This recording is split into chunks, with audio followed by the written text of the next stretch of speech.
Alright, hello everybody. Drunken Pianist here.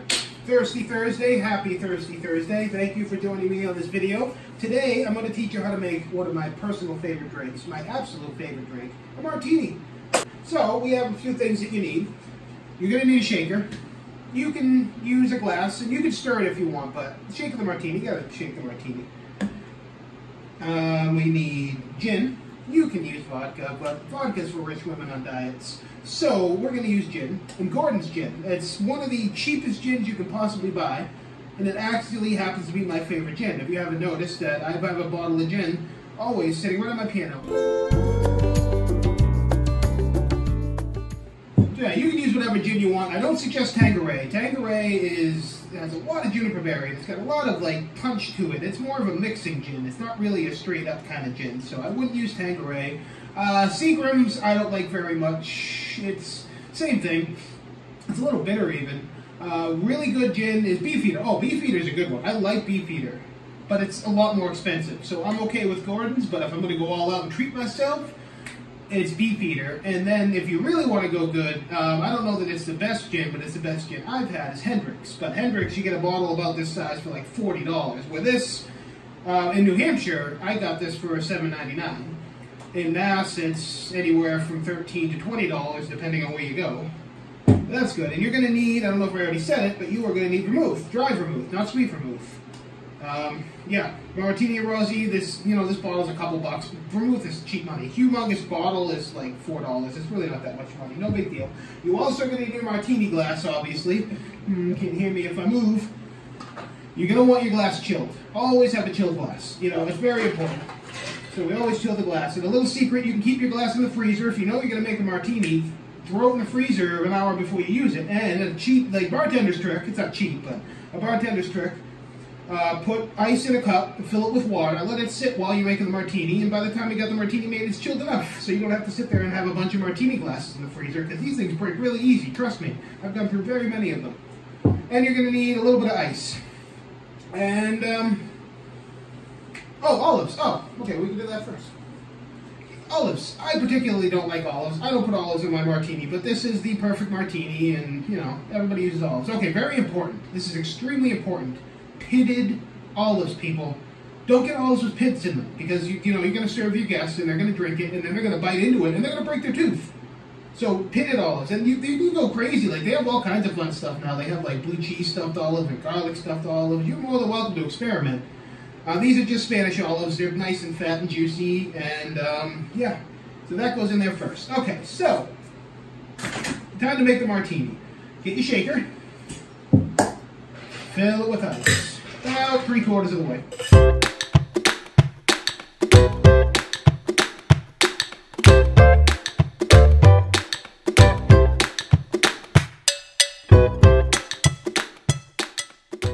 There. Now, you put an amount of gin that you guess is going to fit in that glass.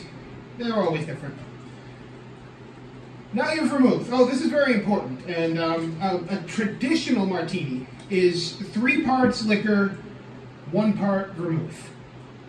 That, to me, is disgusting. I'm not a big fan of vermouth. I don't know. Times have changed. I don't think you need to make them that way anymore. If you want to do, you go right ahead, but I like little to no vermouth. I'm at the point in my life now where I don't even put vermouth in my martini. I go to the bar and I will sit there and I will say, I want cold Beefeater in a glass. Or gin in general, but, when I go out I get Beefeater. So, I don't know about you, if you're a martini fan, but there's been many nights where I have done this and I have my martini. This has been my last bit of gin almost. And I just want one more martini, and I go to open up the vermouth, and I go to pour it in, and I go, oops, and I dump way too much vermouth in. So you can't do too much vermouth. Like I said, it's 1 to 3 parts. My favorite thing is just put a couple drops, or even none. But here's my cool trick, Oh, this is the point I was getting to. So, I had this awesome thing. I took a soy sauce jar, and I took the label off, and it's a pretty cool looking jar. And you take the top off, and it's got this little dauber thing. So I can just go drip, drip, drip, drip, drip. And I never put too much vermouth in. And it's perfect every time. Yep, and then we cap it. And then I've got a special song I sing when I do this because it makes it taste better. Ready? Okay, ready? I'm going to teach you my song. A shaker, shaker, shaker. Martini, I will make her. A shaker, shaker, shaker. Martini, I will make her. Okay, then we pull it off. Fill that bad boy right up.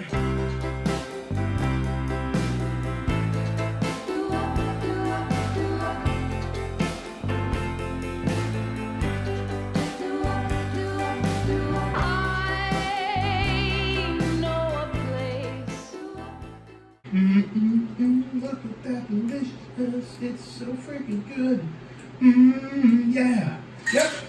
And that is that. And it is good. And I meant to talk about this before. Some people like martinis dirty. If they ask for a dirty martini, it's just olive juice in the martini. I'm not, like I said, not a fan of olives, and dirty martinis make me want to throw up. But if you're curious, a dirty martini just means there's olive juice in it.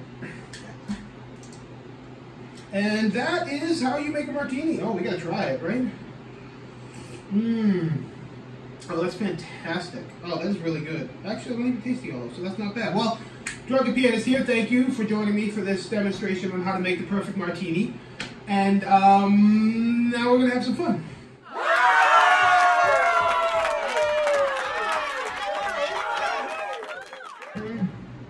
Okay, so thank you for watching this video. Don't forget to like this video and subscribe to my channel. You can see all my future content. So I have a lot of plans for my Thirsty Thursday videos. I'm going to teach you how to make lots of awesome different drinks. I have plans for different guests to come on. Next week we're going to have a guest teaching us how to make a really fun rum drink, and then we're going to get together and play some music afterward. It's going to be a lot of fun.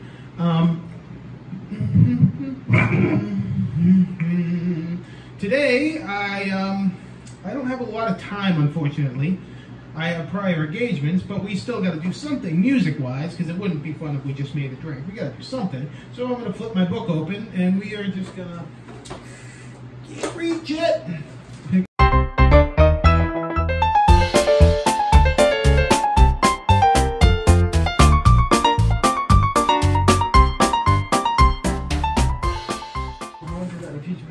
Necessities. Oh, okay. All right, cool. Let's do it. Let's behave it. No, oh, that's not loud enough. No one to talk to, all by myself. No one to walk with, I'm happy on the shelf. Ain't misbehaving, I'm saving all my love for you, for you, for you. I know for certain that the one I love, I'm through with flirting, it's you I'm thinking of. Ain't misbehaving, I'm saving all my love for you. Little Jack Warner, on that old corner, don't go nowhere. What do I care? Your kisses are worth waiting for. Stay out late, nowhere to go. I'm home by 8, just me and my radio. Ain't misbehaving, I'm saving all my love for you.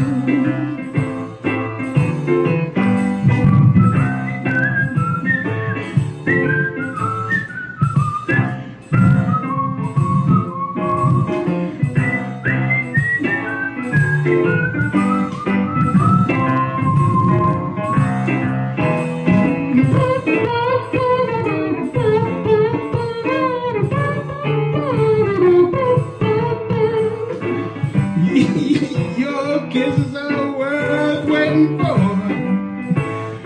Boy, I don't stay out late, nowhere to go. I'm home by 8, just me and my radio.